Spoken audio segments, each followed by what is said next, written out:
Who am I? The same as anyone. I am a collection of the moral and immoral deeds from my past lives, karma recycled into a new human body. My ordination name as a monk is Dge-lugs-pa, but most know me as Tsong kha, the foremost thinker of the Gelukpa sect of Buddhism.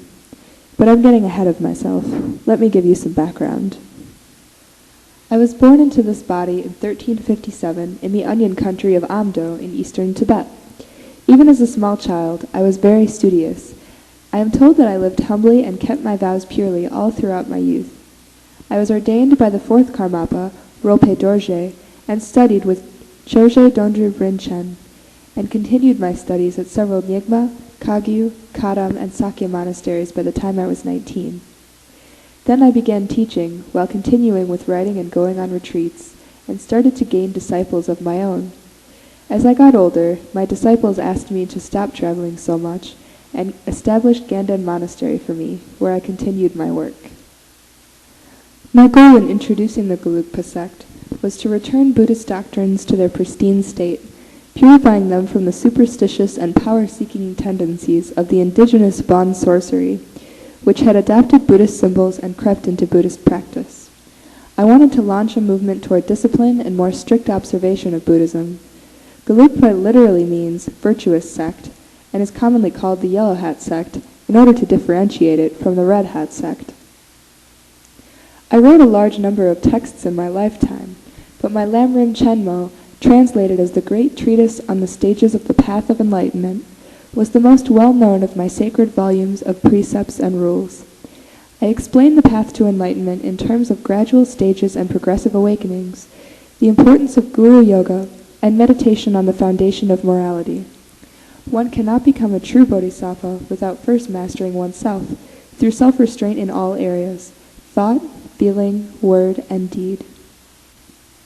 A popular position of the Madhyamaka school while I was alive was called the Madhyamaka free from extremes. It is often depicted as the view of neither being nor non-being.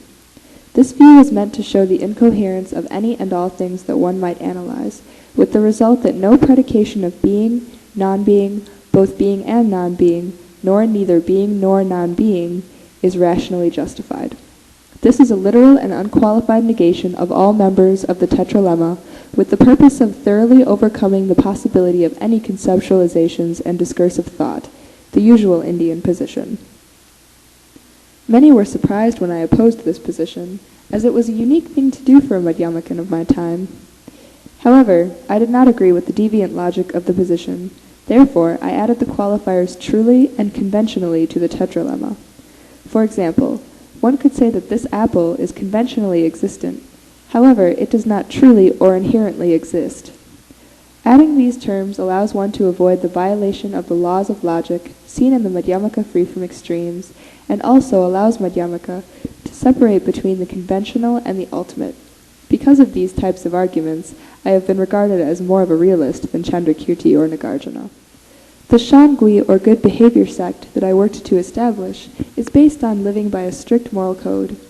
Therefore, an understanding of cause and effect, the law of karma, is a very important part of my philosophy. Among the monks who studied under the Gelukpa order, I enforced celibacy, the wearing of yellow robes, and adherence to a rigorous routine in order to restore monastic discipline. They were to meditate on the foundation of morality, and were taught that self-restraint is the key to deepen insight. I have always believed that when one maintains a virtuous lifestyle, this inevitably spreads to others, resulting in better karma for all.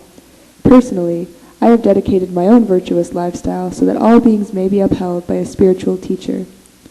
I believe that it is a great privilege to have been born as a human in this life, because only through this form can one generate the karma needed to pursue enlightenment. The human form is ideally receptive to spiritual growth, which requires the cultivation of a fundamental ethical sensitivity. It is up to each person to also purify his or her karmic inheritance from past lives. The middle way involves neither attachment to samsara nor a rush to nirvana, for that enlightenment which fully benefits all beings must move between them. Any and every being can attain enlightenment if he or she combines motive, persistence, and renunciation of expectation. I agree with my predecessors, Chandrakirti and Kamalasila, that one should focus on the process of generating good karma to benefit all beings, rather than fixating on the final goal of nirvana. If you have the correct motives and work hard enough, nirvana will come in its own time. It is not something to be forced. In my great Lamrim commentary, I say that sometimes when you eat fruit that is supposed to be sweet, you unexpectedly find it to taste sour or bad. This is the result of covetousness, one of the 10 non-virtues. Although I spent many years preaching celibacy, I admit that in order to attain liberation in a single lifetime, one must use an actual consort for the practice of karma mudra. I did not do this because I did not want to risk being seen as a hypocrite, which could possibly have led to a decline in my following. Therefore, I transformed the clear light of my death into a deity and achieved enlightenment upon death. Different scholars have their own ways of differentiating between the schools of Madhyamaka and Yogacara. Personally, I have always seen it as a difference in ontology. I base their difference on the acceptance or rejection of the establishment of things through their own intrinsic natures. The difference can also be defined based on Svabhāva. Madhyamaka reject this idea completely and unconditionally, while Yogacarans hold on to a version of it, if only on the level of conventional truth. In my commentary on Chandrakirti's Madhyamaka Vatara and Santideva's Bodhicharya Vatara, I addressed the existence of reflexive awareness. I assert that it does not exist in the conventional sense, which goes against the belief of the Yogacara school.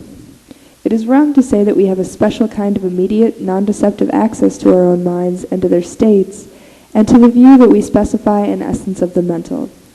Just as the blade of a sword cannot cut itself, the mind cannot perceive itself, a Yogacara may then ask, how then do we experience memory? My response would be that memory can be conceived simply as a casual process, and there is no independent mundane evidence of reflexivity. The Yogacara may then ask, if there is no reflexive awareness, how can one experience things like pleasure and pain through introspective consciousness? The denial of reflexive awareness is consistent with the distinction between subject and object with respect to all cognitive states that are directed inwards. Since the perceiver and the perceived appear distinctly, there is no need to conceive reflexive awareness that way. For example, how could I be said to be aware of a strawberry or a pain in my back if I am not at the same time aware that I am aware of the strawberry or the back pain? One can certainly be aware of these stimuli without being aware that he or she is aware of them. Perceptual contact guides behavior. If one is then aware that they are aware, that is a further cognitive state, distinct from the first and directed upon it. Eventually, they will get bored with the endless contemplation of their own cognitive states and reach for another strawberry, despite the pain in their back. Introspective awareness is no less representational than any other kind of perceptual awareness. When we are aware of our own inner states, we are aware of them as states of a particular kind. This kind of perception is mediated and fallible. Thus, there are no grounds for reflexivity. Every moment of an object is fresh, because there is no inherently established existence. Common sense objects that exist over time are just conceptual constructs, just like the apple we saw before. Our knowledge of our own mental states, like our knowledge of those of others, is mediate and representational, and we are often simply aware without turning our attention to our own awareness. If we did have immediate, true knowledge of our own minds, we would have access to the mind as a Buddha does, as a direct, non-concept or theory-dependent access to our own cognitive processes. If this were true, we would not need to bother with the pursuit of liberation. We would already be there. After I moved on from this life in 1419, my disciples continued spreading the Gelukpa tradition, founding numerous other monasteries. The Qing imperial government and the Mongolian He-Shuo-Te tribe supported my ideals, and the sect spread over Tibet, Qinghai, Gansu, Sichuan, Yunnan, Inner Mongolia, and other regions, becoming very influential on the Tibetan local government.